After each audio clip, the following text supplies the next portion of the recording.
Noong 1944, nawala sa kasaysayan ang pinakamataas na general ng Pilipinas.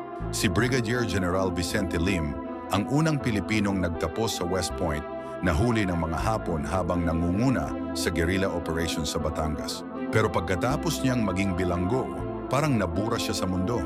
Walang execution records, walang burial site, walang witness accounts. Naglaho lang siya. Ang mga declassified reports ay nagpapakita na may special orders ang mga Japanese interrogators. Kailangan nilang makuha ang information tungkol sa return plans ni MacArthur kay Lim. Ibig sabihin, tinorture nila siya ng matagal.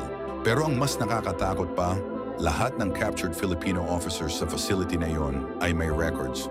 Lahat maliban kay Lim, ang kanyang mga files lang ang completely destroyed. Bakit? May mga intelligence officers na naniniwala na dinala siya sa Japan para sa special interrogation. Pero may iba ring nagsasabi na pinatay siya para hindi niya maipulgar ang war crimes na nakita niya. Hanggang ngayon, hindi pa rin natin alam kung ano ang tunay na nangyari kay Vicente Lim.